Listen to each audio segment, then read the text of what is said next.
Entonces hoy nos correspondería avanzar un capítulo más en el libro de los Hechos, y en este caso nos toca Hechos capítulo 24. Y para ponernos también como en contexto, me imagino que la mayoría que ha estado participando seguramente recuerda lo que estuvimos viendo anteriormente, cómo Pablo en esta última etapa de su vida, él salió a dar un último viaje misionero para estar como fortaleciendo las diferentes iglesias, y ya de regreso su plan era ir a Jerusalén. Y camino a Jerusalén en más de una ocasión recibió también la advertencia de parte del Señor de que le esperaban prisiones. Y una vez que llegó a Jerusalén, y ya lo vimos, creo que fue el domingo pasado, la iglesia de Jerusalén tenía hasta un plan para Pablo, tratando de cuidar de él, de evitarlo, y era que él tomara cuatro judíos de allí y fuera con él al templo, y de esa manera persuadir a los otros judíos no cristianos que él no estaba en contra de las prácticas judías. Pero resultó que todo salió al revés. Unos judíos de Asia Menor, probablemente de Éfeso, que eran unos lugares donde más se le opusieron, lo vio ahí en Jerusalén, y lo que formaron todo un alboroto que Pablo estaba profanando el templo. Creo que lo habíamos aclarado, que los no judíos no podían entrar al templo. Había un patio que era para los gentiles, o sea, los no judíos.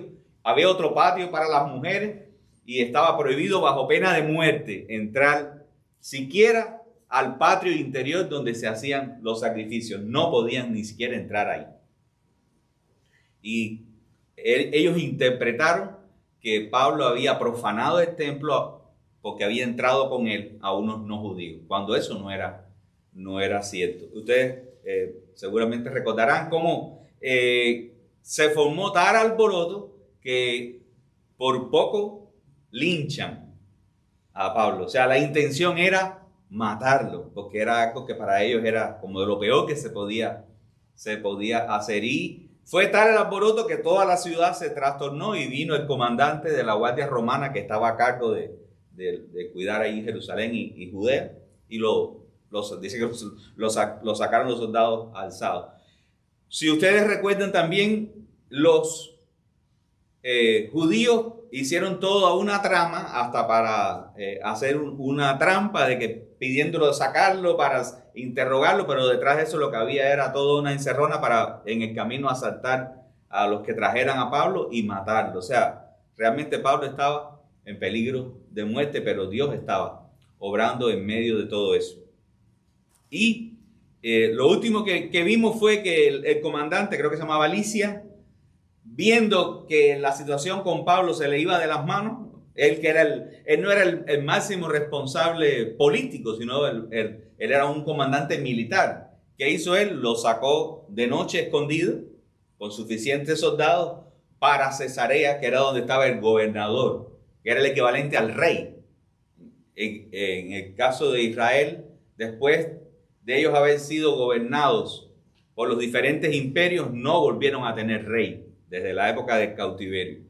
Lo que tuvieron en diferentes momentos fue gobernadores, hasta en la época de Jesús, que salió el rey Herodes, que era rey de nombre, pero realmente era un gobernador que el imperio romano tenía ahí a su antojo. O sea, eran gobernadores que representaban al imperio romano. Y lo que hizo este capitán fue remitirlo a la autoridad política correspondiente para que él se hiciera cargo de ese problemón que se había formado en torno a Pablo.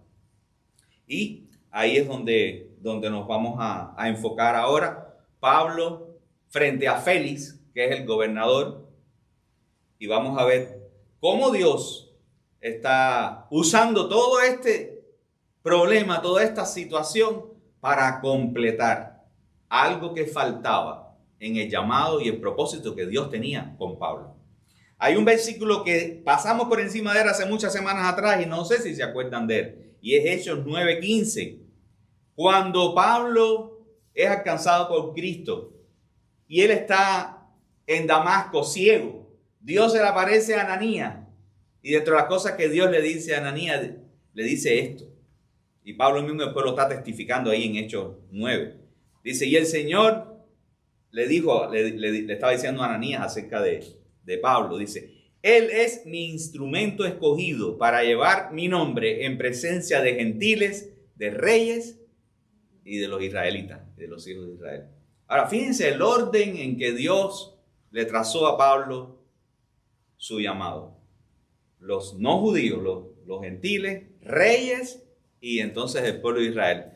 Cuando uno ve el ministerio de Pablo, Pablo había invertido el orden. Pablo, donde quiera que llegaba, primero su celo era para los israelitas y bueno, después el pueblo no judío, los no judíos. Pero aún así fue fiel a su llamado y tenemos hasta el Nuevo Testamento como testimonio de eso, de lo que Dios hizo por medio de él y de todos sus colaboradores, porque no fue Pablo solo trabajando. Pero fíjense que entre unos y otros hay otro grupo de personas, los reyes. Y los reyes, como este Herodes que le comentaba hace un momento, que califica, son aquellos que están en esas esferas de gobierno, de autoridad, sea literalmente un rey o cualquier otra persona de autoridad, como ahora donde él va a estar frente a Félix. Eso no se había cumplido. Él había predicado en muchos lugares, pero faltaba esto. Desde este momento en adelante, el resto del ministerio de Pablo que se nos va a estar narrando en Hechos es Pablo testificando delante de autoridades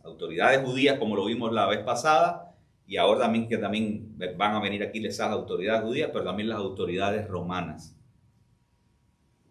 ¿Te has puesto a pensar tú que quizás Dios también te quiere a ti para dar testimonio aún a personas de autoridad?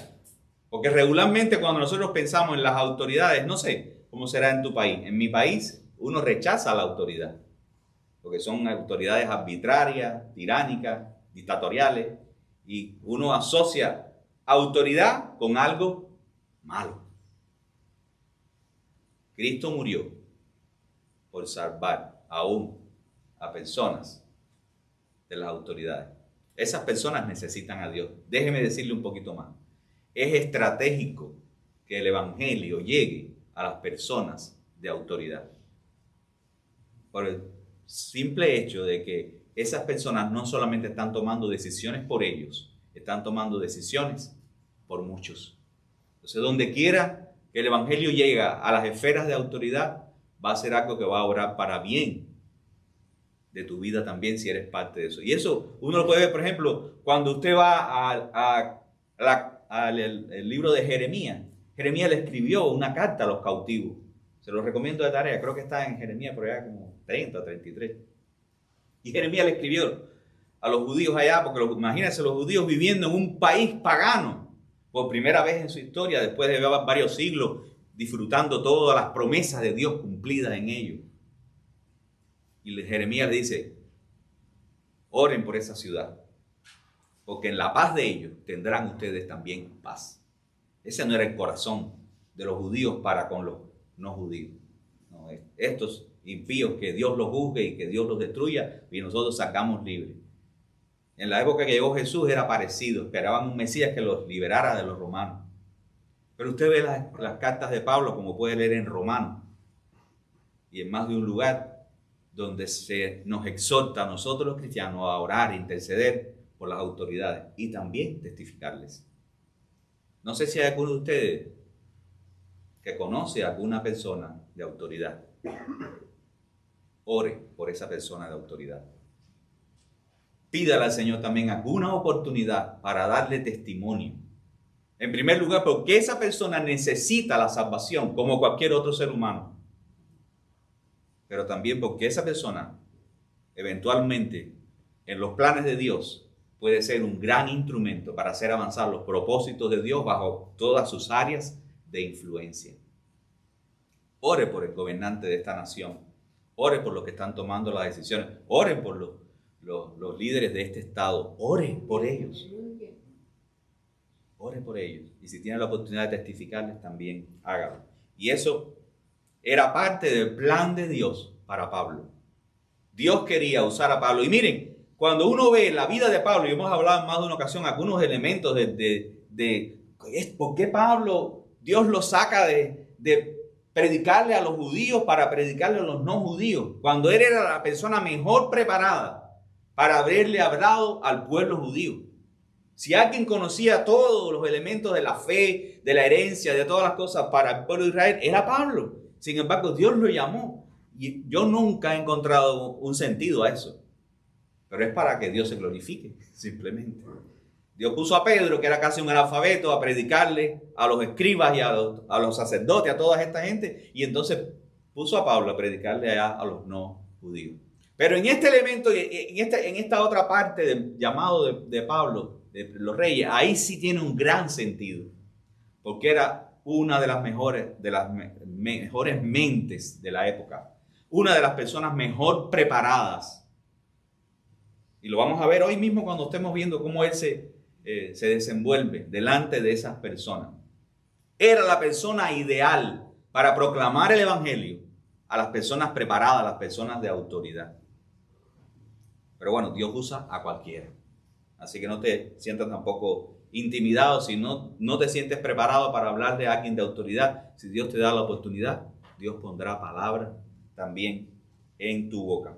Así que hoy vamos a estar viendo cómo Dios usa las acciones de los hombres para que su iglesia complete su misión. Lo vamos a ver, por supuesto, en el ejemplo de Pablo, pero Pablo está representando a la iglesia. Las circunstancias y las cosas que Dios puede permitir no se escapan de la voluntad de Dios, de la soberanía de Dios y de los planes de Dios. Dios va a usar todo eso siempre. Estás pasando por cosas que como vamos a ver ahora, pueden ser hasta injustas. Eso no escapa de Dios.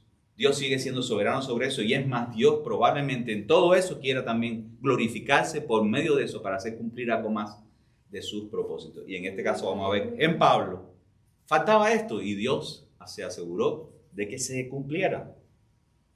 El primer punto lo vamos a estar viendo de los versículos 1 al 9 y va a ser la parte más difícil, pero a veces necesaria, y es sufriendo una acusación falsa y sin evidencia. ¿Ya está conmigo ahí? Hechos 24, versículo 1 en adelante hasta el 9. Dice que 5 días más tarde el sumo sacerdote fue hasta allá, hasta Cesarea, con algunos de los ancianos y también con un abogado llamado Tértulo. Fíjense. El sumo sacerdote era un anciano. No había transporte como ahora, que usted se monta en su carrito y usted puede ir 1000 millas para acá, 100,000 millas para allá. Tenía deseo este hombre de hacerle daño a Pablo. Porque no habían pasado 5 días que Pablo había sido llevado. Ustedes pueden leer la historia en el capítulo anterior que buscaron una cabalgadura para Pablo y todo, porque era un viaje largo. Y ahí está este hombre, ¿sí? Anciano. 5 días después, allá se va, se lo llevaron para allá voy yo a buscar a ver cómo. Y no solo él, y vamos a ver quiénes son los que lo acompañan. Dice que algunos ancianos, o sea, de los líderes, parte de las autoridades, y también ahora aquí aparece otro personaje más que se buscaron ellos. Dice en esta versión un abogado, en otra versión puede decir un orador. Era alguien que tenía, no solamente era alguien que sabía hablar, sino alguien que tenía un conocimiento por lo menos básico de las leyes, porque era alguien que podía representar a alguien delante de un juicio. O sea, era equivalente a hoy a un abogado. En aquella época no habían los abogados como los tenemos hoy de carrera. Fíjense cómo ellos se armaron hasta de esta otra cosa a su favor, de tener ahora, voy a buscarme un abogado para ganarle el pleito. Para de verdad lograr que condenen a Pablo. Ahora, yo no sé si ustedes recuerdan, pero ya anteriormente cuando el comandante los llamó a ellos, al concilio, porque antes de que pasara esto, que tuvieran que salir con Pablo, habían traído a Pablo y lo habían puesto delante del concilio. Bueno, a ver qué es lo que pasó. El comandante tratando de aclarar a ver qué es lo que pasa, a ver si de verdad había algo con este hombre que mereciera que lo quisieran hasta matar. Y cuando se salió a la luz todo, al final, el comandante se dio cuenta que ese hombre no era digno de estar preso. Pero bueno, como lo querían hasta matar, pues mejor hasta lo llevo para allá. Todo el mundo lo que era como salvando responsabilidad y evitando que se formaran más problemas. Pero la verdad era que Pablo era inocente de lo que le estaban acusando. Y ahora, acá vuelve la acusación a otro nivel. Ya no solamente allá el juicio religioso, ahora aquí estábamos hablando ya de un tribunal del Imperio Romano. Dice que presentaron al gobernador los cargos y entonces hicieron venir a Pablo y entonces el que habían contratado comenzó a presentar la acusación formal. Y aquí vamos a entrar en algunos detalles también. Dice, y esas fueron las palabras de Tértulo, ya que por usted hemos obtenido mucha paz, y que está dirigiéndose al emperador, a Félix, y que por providencia suya se están llevando a cabo reformas a favor de esta nación. Ahora, déjeme decirle, porque a lo mejor usted no lo sabe. Félix no encajaba en esa descripción. El gobernador había sido un esclavo y por medio de actos de corrupción había llegado a gobernador. Toda la región estaba llena de sublevaciones, precisamente por tantos escándalos de corrupción. Y como vamos a ver al final de la historia, él llegó un momento hasta que fue depuesto como gobernador. O sea, esto que se está diciendo no es verdad. Pero bueno, era un buen orador y bueno, voy a decirle lo que los oídos quieren escuchar. O sea, estaba sobornando con palabras al gobernador. O sea, ni había reforma, ni había paz por la mano de ese hombre. Dice, nosotros, y otra mentira más, o sea, el pueblo, nosotros los judíos, por todos los medios y en todas partes reconocemos esto con profunda gratitud, oh excelentísimo Félix. Ellos eran los que estaban rebelando todos los días contra el mal gobierno corrupto de ese gobernador. O sea, por todos los medios, en todas partes, ellos lo que estaban haciendo lo contrario. Y no había ningún tipo de gratitud en ellos con respecto a la manera en que ese hombre estaba administrando la autoridad. Qué hipocresía tan grande, pero era lo que tocaba decir para escuchar los oídos del gobernador. Dice, pero para no molestarte más, les suplico que con su habitual bondad nos conceda una breve audiencia, pues hemos descubierto que este hombre es verdaderamente una plaga. Y esa es la primera parte de la acusación. Eso, ¿qué cosa es? Es un ataque a la persona. Eso no es un argumento.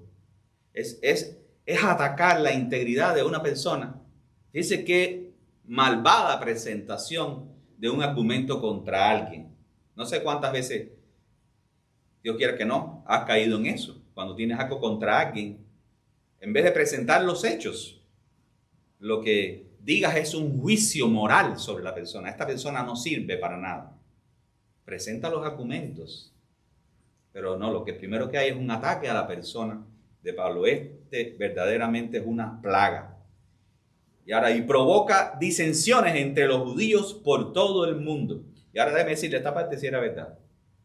El ministerio de Pablo sí hacía eso. Hacía que unos tomaran partido a favor de Cristo y otros en contra de Cristo, y la comunidad judía, donde quiera que llegaba Pablo y predicaba, se separaba. Esa era la única parte que era verdad en lo que ellos podían ver de la vida y la obra de Pablo. Y el líder de la secta de los nazarenos, esta parte también es verdad, era uno de los líderes de los cristianos. Para los judíos, los cristianos era una secta salida de ellos, los nazarenos. Nazarenos, está conectándolos con Nazaret. Recuerden a Felipe. Cuando vinieron a Felipe le dijeron, hemos conocido al Mesías. Y Felipe dijo, de Nazaret vendrá algo bueno. O sea, dentro de la cultura hebrea, Nazaret era como el pueblo con más mala reputación. Y Jesús había tenido su infancia, por buena parte de su infancia hasta que empezó el ministerio, en Nazaret. Y entonces de manera despectiva ahora le decían a los creyentes, a los cristianos, los nazarenos. Estos son no sé cuál será el pueblo de más mala reputación de aquí de Oklahoma. Y que entonces nos digan a nosotros, ustedes son de ese lado, de ese lugar. No menciones para que nadie se vaya a ofender por si acaso. Hasta trató de profanar el templo y ahora esta era la acusación oficial, o sea, lo que venía. Él él metió gente dentro del templo que no debían estar ahí. Entonces lo arrestamos y quisimos juzgarlo conforme a nuestra ley. Y era mentira. Ellos no quisieron arrestarlo y juzgarlo conforme a la ley. Ellos lo querían matar. Y eso es un delito. En primer lugar, el pueblo de Israel tenía, dentro de las leyes que ellos tenían que hacer un juicio y si el veredicto era culpable, entonces sí se podía juzgar, castigarlo. Pero primero tenían que juzgarlo. La ley romana también lo establecía de esa misma manera y él también después que se salió a relucir era que era ciudadano romano. O sea, ellos estaban doblemente quebrantando la ley romana y la ley judía, al ir y matarlo, como hicieron con Esteban, lo que hicieron con Esteban, que Pablo era responsable de eso. También fue un delito porque no hubo un juicio.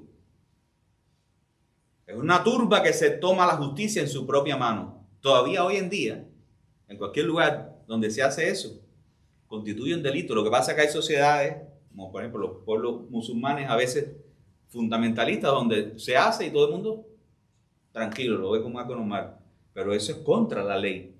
Porque primero hay que demostrar que alguien es culpable y después que le caiga el peso de la ley.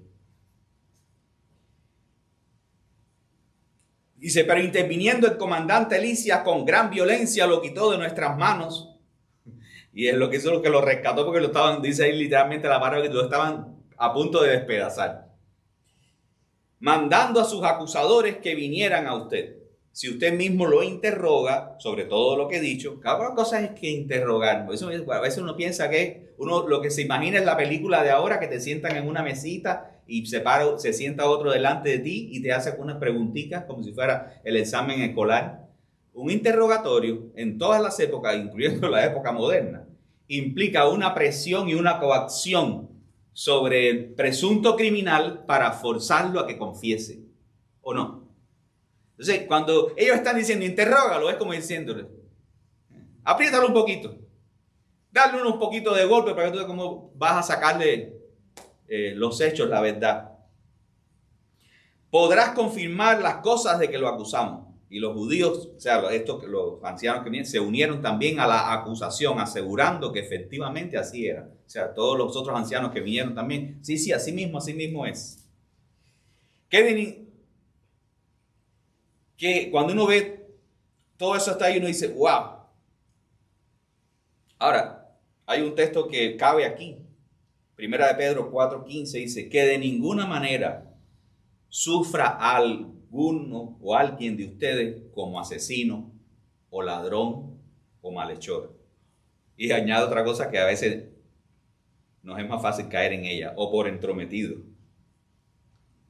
Tremendo que pongan los entrometidos en la misma categoría de un malhechor, un ladrón y un asesino. A lo mejor podemos quitar entrometido y poner chismoso.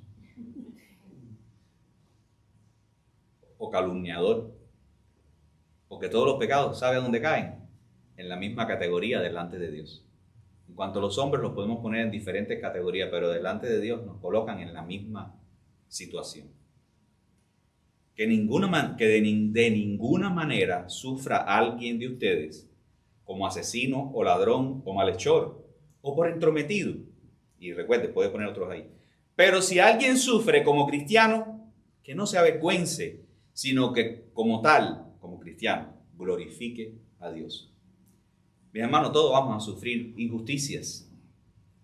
El punto es, si las cosas que sufrimos verdaderamente son una injusticia o son el resultado a veces de cosas mal que hacemos nosotros.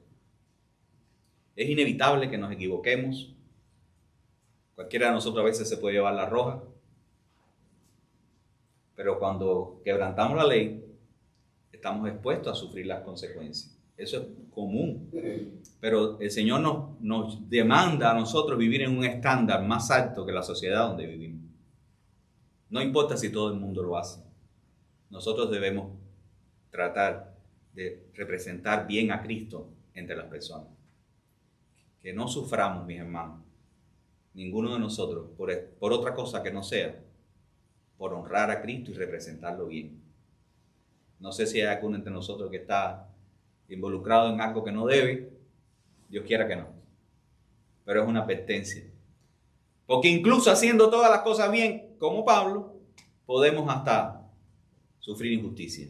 Pero aun si ese fuera el caso, lo que nos tenemos es que encomendar al Señor, sufrir la ofensa, encomendar al Señor, apelar a la justicia si es necesario, pero más que todo, nosotros tratar de representar bien al Señor, porque para eso Dios nos tiene, para dar testimonio de Él, aún en medio de esos problemas difíciles, porque vivimos en un mundo de injusticia, vivimos en un mundo así de aflicción. Eso es parte de la realidad presente. Y ahí está Pablo, que lo que están buscando es matarlo. El segundo punto es presentando una defensa orientada a ser testigos de Cristo. Yo no sé tú, pero lo normal es que si uno está delante de un juicio y tú eres el acusado y lo que se está pidiendo para ti ni siquiera es una multica o unos cuantos añitos de cárcel, sino que lo que se está pretendiendo contigo es la pena máxima, la muerte. Yo no sé si tú o yo en ese momento estemos pensando en la oportunidad que tenemos de hablar, usarla, en vez de para defendernos y tratar de escapar, o por lo menos que se disminuyan las consecuencias. Estás pensando en usar la oportunidad para testificar de Cristo. Yo me quito, como dicen en Cuba, me quito el sombrero. Que este hombre, sí, vamos a ver que se defendió, pero más que defenderse, él aprovechó la oportunidad para presentar a Cristo y no negar al Señor, para la oportunidad para testificarle a ese gobernador Félix. Dice, después que el gobernador le hizo una señal para que hablara, Pablo respondió, dice, sabiendo que por muchos años usted ha sido juez de esta nación, con gusto presento mi defensa. Fíjense que es diferente la presentación inicial, esa introducción necesaria. Bueno, tú eres el que gobierna. Él no dijo nada que no fuera verdad. Yo no voy a decir si tú eres un buen gobernador o un mal gobernador. Tú hace tiempo que tú eres el que estás aquí gobernando y yo reconozco tu autoridad. No se puso a estarlo adulando. Y si con mucho gusto presento mi defensa, puesto que usted puede comprobar el hecho. O sea, ¿a dónde apuntó Pablo? A los hechos. Los hechos son los que cuentan en un juicio. Y fíjense el primer argumento de Pablo. El primer hecho que tengo para demostrar mi inocencia es que yo no hace ni 12 días que llegué a Jerusalén. Ni 12 días que llegué a Jerusalén. Ahora, cuando empezamos a leer en el versículo 1, ¿cuántos días había pasado que vinieron el sumo sacerdote y los ancianos? 5. ¿Quién me puede hacer la ayuda con las matemáticas? A 12, quítele 5. ¿Cuántos días estuvo Pablo en Jerusalén? 7. Una semana. O sea, lo único que yo estuve ahí, o sea, yo no soy una gente que lleva tiempo formando problemas en Jerusalén. Yo apenas hace 12 días estaba allí, o sea, una semana es lo que yo estuve allí. Yo no he tenido tiempo para formar ningún problema allí. Y más, dice todavía los hechos. Además, ni en el templo, ni en la sinagoga, ni en la ciudad, nadie me puede demostrar que yo estuve discutiendo con alguien. Es la primera vez que vemos a Pablo callado la boca en Jerusalén. Bueno, y en cualquier lugar. Pues donde quiera que llegaba, abría la boca para testificar. Pero esta vez sí se estuvo tranquilito, como le dijeron. Tranquilito, ve allá al templo y él no habló con nadie. Y tampoco provocando ningún tumulto. ni tampoco pueden probar de lo que me acusan, que es la de profanar el templo. Pero entonces pasa también a no negar su fe. Pero esto admito ante usted que según el camino que ellos llaman secta, y aquí quiero hacer como una pausa, el camino que ellos llaman secta. Ellos están diciendo la secta de los nazarenos. Otra manera que tenían los judíos de hablar de los cristianos era la gente del camino. Jesús dijo, yo soy el camino, la verdad y la vida. Un rabino judío establecía un camino que otros seguían.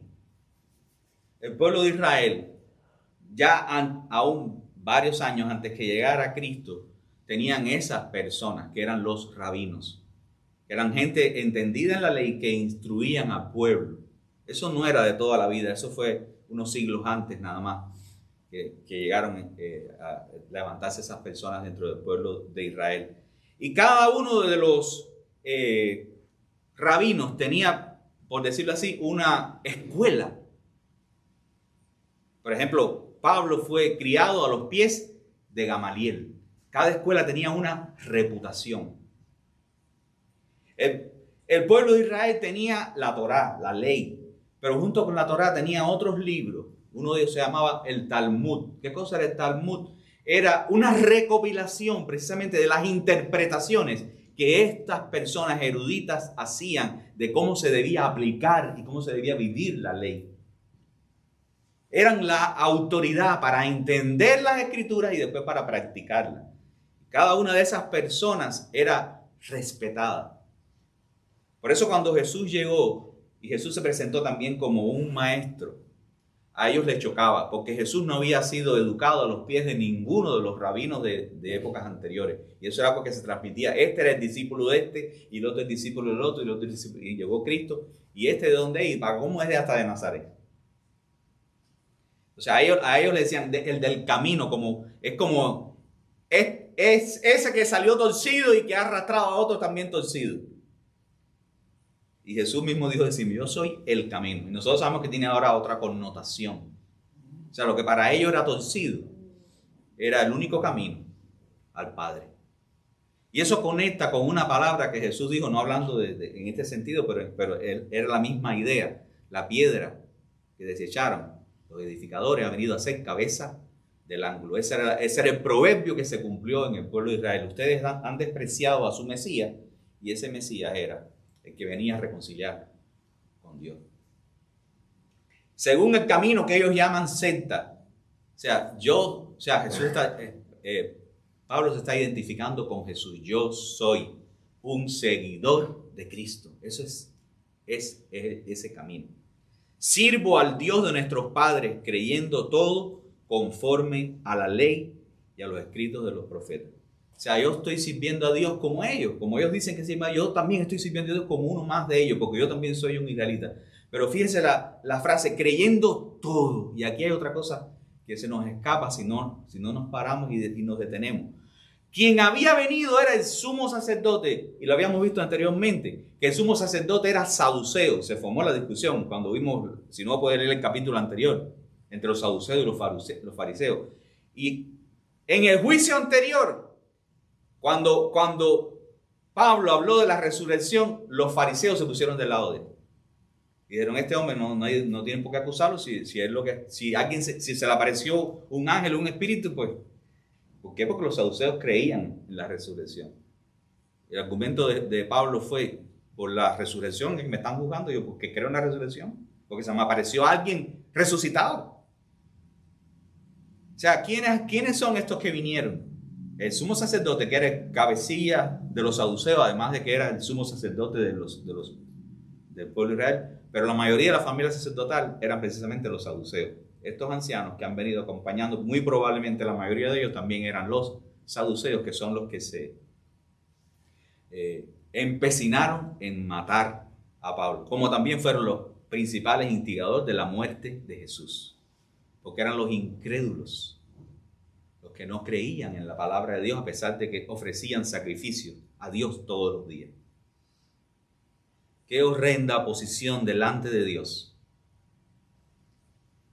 Yo no quiero, ni por un momento, vivir una vida engañada de que voy a la iglesia, doy ofrenda, hago esto, no digo mentira, hago aquello, hago lo otro, pero no creo al Dios de la palabra. Eso es un grave peligro que se puede correr. Y estas personas no eran cualquier persona. Esta era la clase sacerdotal. Era la gente más preparada, la gente más entendida, las que debían estar más cerca de Dios. Y eran los peores enemigos de Cristo. Y bueno, también ahora de Pablo. Dios nos guarde de estar viviendo una vida religiosa sin un corazón quebrantado y rendido al Señor. Dice Pablo, yo creo todo conforme a la ley y a los escritos de los profetas. No como, en otras palabras está diciéndole, no como ustedes, saduceos, que no creen en la palabra de Dios, no creen en la resurrección, ustedes no creen en los ángeles, ustedes no creen en un Dios sobrenatural que ha hecho todas las cosas. Ustedes lo que simplemente tienen es un negocio religioso que les ha hecho ricos.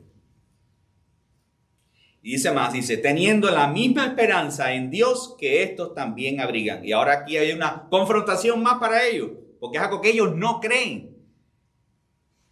¿Cuál es esa esperanza? De que ciertamente, fíjense cómo pone la afirmación, ciertamente habrá una resurrección. O sea, les está diciendo irónicamente, ustedes no creen en la resurrección, pero quiero decirles que es verdad.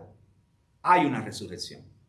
Y dice más claramente la resurrección, cuán abarcadora es, tanto de los justos como de los impíos.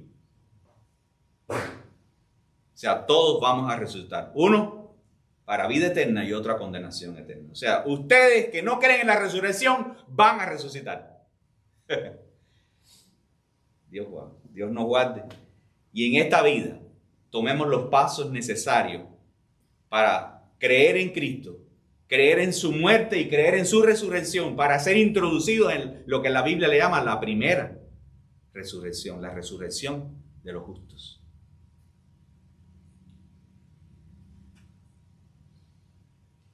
Dice, por esto yo también me esfuerzo por conservar siempre una conciencia irreprensible delante de Dios y delante de los hombres. Y eso ya lo veíamos también en la semana pasada.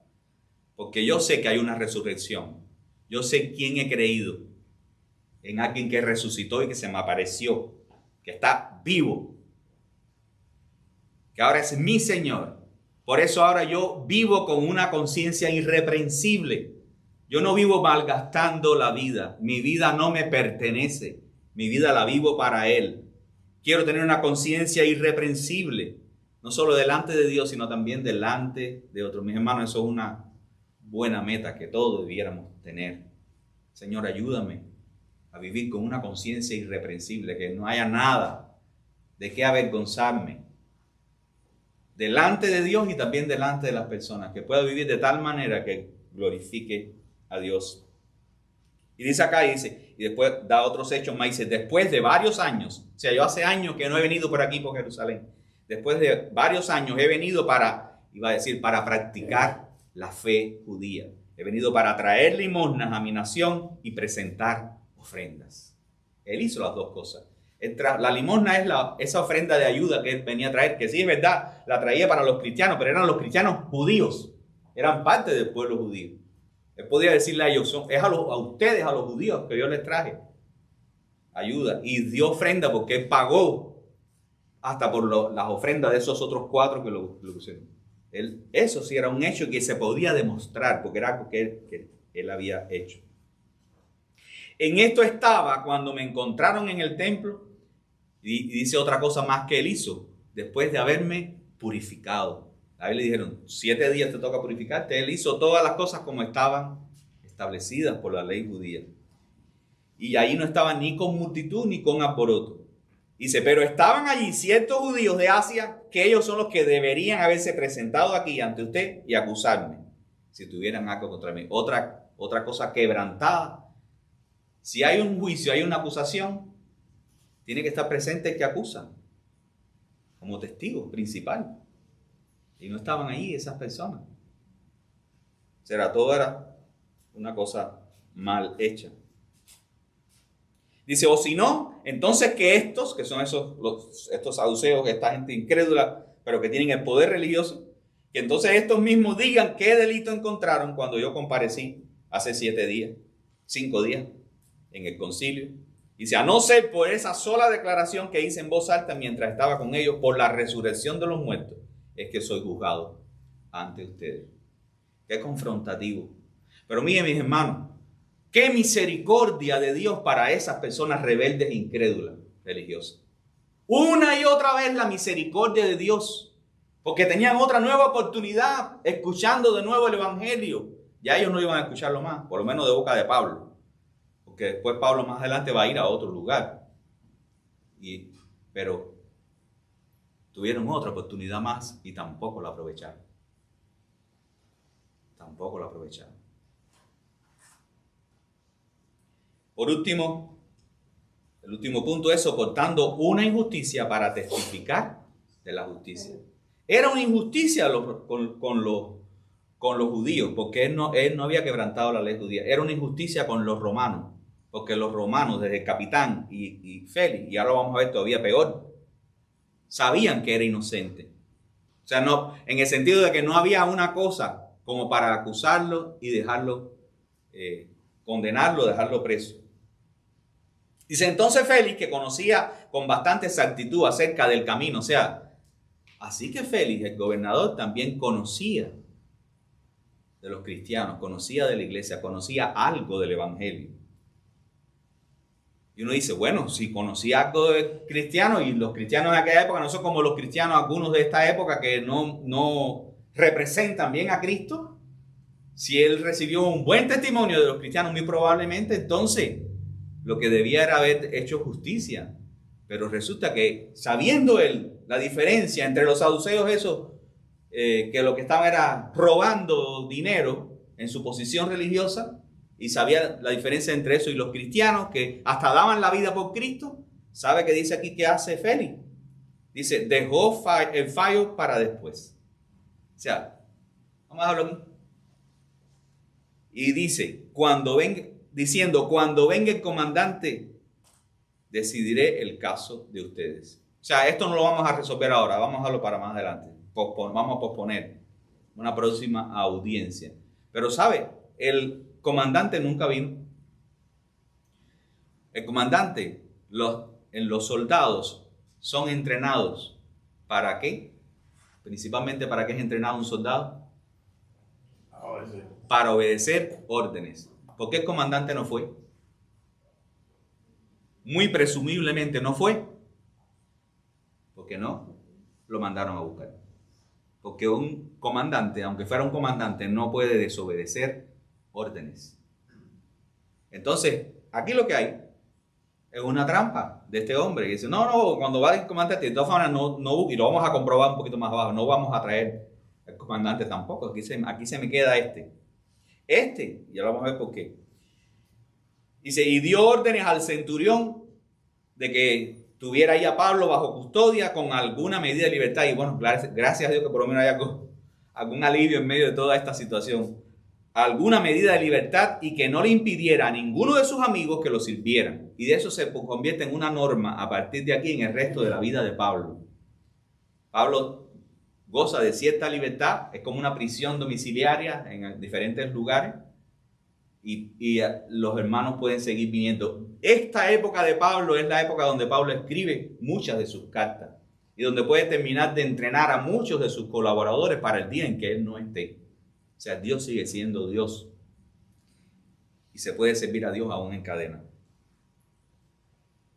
Dice, pero pocos días más tarde llegó Félix con Drusila, su mujer, y ahora aparece otro personaje más aquí, que era judía, y mandó traer a Pablo, y entonces Félix lo oyó hablar acerca de la fe de Cristo, tanto él como Drusila. Ahora, uno dice, bueno, el otro sabía de la iglesia, y ahora Drusila es judía. Ahora, déjeme hablar un poquito de Drusila, porque también a lo mejor alguno no tiene claro esto. Drusila, a pesar de que era judía, también además de ser judía, era muy joven. Drusila con 14 años se había casado con alguien que era como el gobernador, el rey de Siria, que es un lugar que está un poquito más al norte. Y 2 años después, Félix la había seducido para que se divorciara y se casara con él. Dicen que era muy hermosa. Drusila era pariente de Herodes el Grande, descendiente de Herodes el Grande, y pariente también de Herodes Agripa, el otro que vimos que quería matar a Pedro y que terminó muerto. O sea, Drusila sí era alguien de la realeza, no como Félix, que era un esclavo, que por medio de malas mañas logró hasta llegar a ser gobernador. Drusila sí era, y por eso probablemente fueron las razones, además que porque era muy bonita, por la que se la quiso de esposa para él poder estar en la élite, en la realeza. Pero fíjense, qué misericordia de Dios con esta familia de Herodes el Grande, del otro Herodes y el otro Herodes, y vamos a verlo en estos días con otro Herodes más. O sea, el Evangelio, Dios quiere que sea presentado a todos, aún a las peores personas, sea que estén en eminencia, donde quiera que estén, sea que estén haciendo cosas malas o no. Todo ser humano necesita el Evangelio, necesita escucharlo. Y bueno, responderán o no, esa es. En el caso de Félix y de Drusila, lo que en la historia quedó, tal parece ser que ninguno respondió correctamente al Evangelio. Pero no van a tener excusa el día que se presenten delante de Dios. Recibieron el Evangelio. Y como vamos a ver, no una, sino una y otra vez. Y se cumplió el propósito de Dios en la vida de Pablo, de que él fuera también un testigo de Cristo delante de reyes y personas de autoridad. Dice que al disertar Pablo acerca de la justicia, el dominio propio y el juicio venidero, Félix atemorizado. Cuando nosotros hablamos del Evangelio, quiero creer que todos hablamos del Evangelio, que todos en algún momento ocasionalmente le hablamos a alguien de Cristo. Pero cuando hablamos de Cristo, hablamos de estos términos, de estos temas de justicia, de dominio propio y de juicio venidero. Porque eso es parte del Evangelio. Parte del Evangelio es que tenemos un Dios justo, como Pablo decía, que nos va a resucitar a todos y todos le vamos a dar cuenta. Parte del Evangelio es la vida que vivimos. Félix, que era un corrupto, Drusila, que era una mujer que se había divorciado uno y se había puesto con el otro y que habían sido parte de una familia que lo que había era más bien perseguido a las personas de Dios. Me imagino que se hayan sentido incómodos con la predicación del Evangelio, pero era necesario escuchar esa palabra y era la oportunidad de ellos volverse a Dios. Y por supuesto el juicio venidero es una advertencia que todo ser humano necesita escuchar, porque es una realidad. Está establecido que los hombres mueran una sola vez y después el juicio. Eso está establecido, mis hermanos. Eso no lo podemos cambiar nosotros, eso lo estableció Dios. Y más nos vale tenerlo claro, porque ningún ser humano va a quedar por fuera de eso. Y eso tenemos que advertírselo a nuestros seres queridos, aunque no crean. No se trata de si crees o no crees, si aquel otro cree o no cree. Es una verdad. Dice, le digo, vete por ahora, pero cuando tenga tiempo te mandaré llamar. Qué actitud tan equivocada. La peor actitud que nosotros podemos tener para con Dios y para con la palabra de Dios es de lo voy a dejar para después. Hoy no voy a ir a la iglesia. Hoy no voy a leer la Biblia. Cuando tenga tiempo, cuando la cosa más importante que nosotros tenemos para hacer en esta vida es buscar a Dios. Y en este caso, si alguien que está escuchando el Evangelio es responder. Si hay alguien que nos visita en esta tarde y que no es un cristiano, que en su corazón, en su conciencia le da testimonio, el Espíritu Santo también, de que todavía no es un hijo de Dios, no cometas el error de Félix, de decir ahora no, después, cuando tenga tiempo. Este es el único tiempo que tienes. El único tiempo que Dios te ha dado es el hoy. El mañana soberanamente le pertenece solo a Dios. Ni nosotros que somos sus hijos podemos disponer del mañana, a menos que Dios nos lo conceda. Dios nos ha dado solo el hoy. Si oyeres hoy su voz, esa es la advertencia del Señor para el ser humano. Y Félix dijo, vete por ahora, cuando tenga tiempo te voy a volver a llamar. Y al mismo tiempo tenía esperanza de que Pablo le diera dinero. Este vino con limosna, tenía dinero para pagarle a otro, para hacer, este tiene dinero. Y viajó desde no sé dónde, y escuchando que ha viajado por el mundo entero. Este tiene dinero. A este le voy a sacar dinero yo. Por eso acostumbraba a llamarlo con frecuencia y conversar con él. Ay, Félix, ¿cuántas veces escuchaste el evangelio? Y lo que tenías es otra motivación en tu corazón, la de sacarle provecho. Cuando te iba en ello, tu eternidad.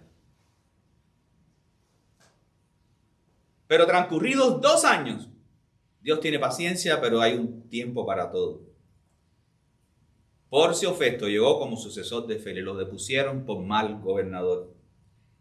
Y tenía la oportunidad de nuevo de enmendar las cosas, dice, y deseando hacer un favor, bueno, Félix diciendo, bueno, Pablo no me da dinero, a veces yo soy a los judíos, puedo sacarle algo a los judíos ahora que me tengo que ir.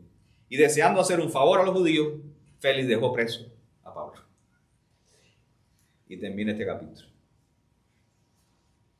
Qué ceguera la del ser humano cuando endurece su corazón, a pesar de hasta estar escuchando el evangelio. Que Dios nos conceda que ninguno de nosotros esté en esa actitud. Hoy hemos escuchado de este hombre que con una conciencia irreprensible delante de Dios y de los hombres habló de la justicia, del dominio propio y del juicio venidero, y también de la fe en Cristo como el camino, con mayúscula.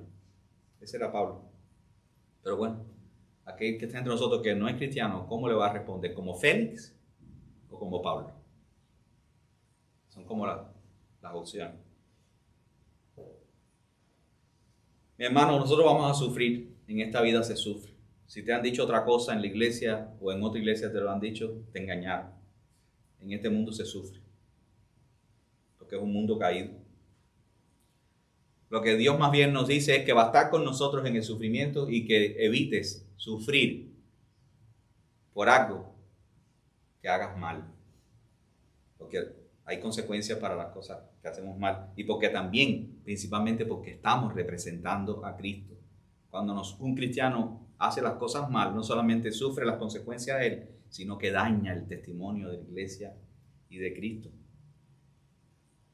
Dice el Señor también que podemos confiar en su soberanía mientras sufrimos, que el Señor no nos ha dado espíritu de cobardía, sino de poder, de amor y de dominio propio. Que el Señor nos ayude, mis hermanos, a vivir para Cristo, a vivir para Cristo. Él es tu justicia. Nosotros no somos justos por nosotros mismos. Él es nuestra justicia. ¿Qué tal si cierras tus ojos por un momento y le das gracias al Señor por esta semana que hemos vivido? No sé si en esta semana has tenido hasta injusticias que sufrir. Pero darle gracias a Dios por su misericordia y su bondad, su fidelidad. Y si estás viviendo algo que te está afectando, ponlo en las manos del Señor. Él es fiel, Él es justo. Él es el que pelea tu batalla. Él es el que te hará justicia. Él es el que toma hasta venganza, si lo entiende así.